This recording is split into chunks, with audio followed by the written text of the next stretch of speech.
suối đây tụi em in chú qua in tâm em ngoan na ít chân thể ngàn nắng lên chú ta chú chẳng đau na lông ngã suối luôn thoải rồi nhàn chú qua lấy tỏa trên na ta chú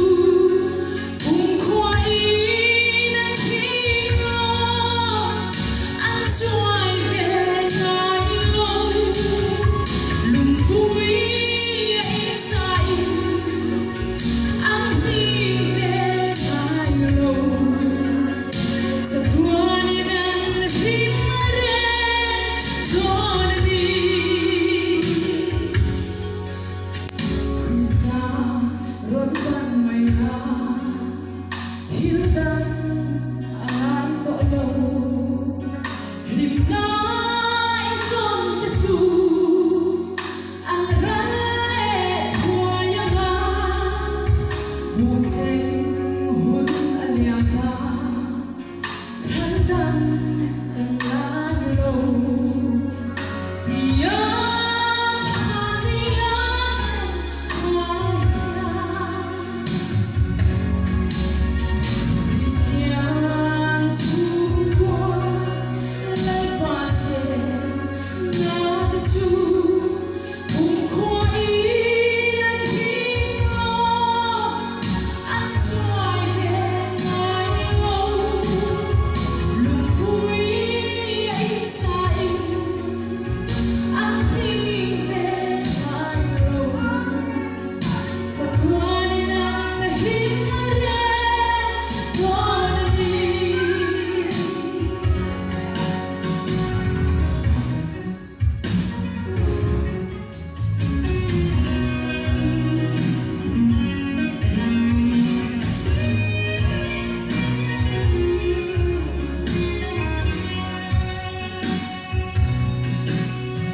lần hoa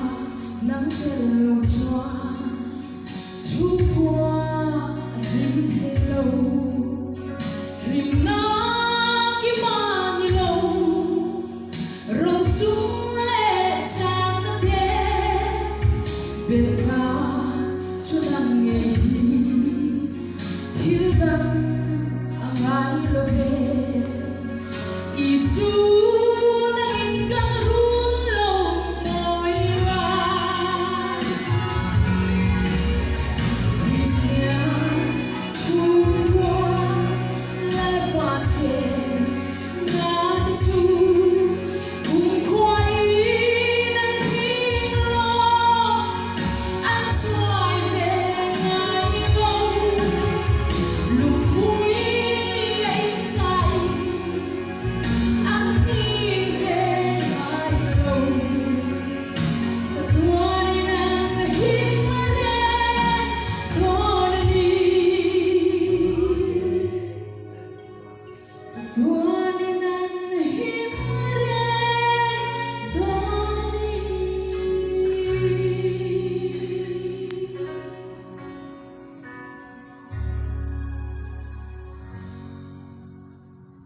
Nagpunta lang namin sa Biro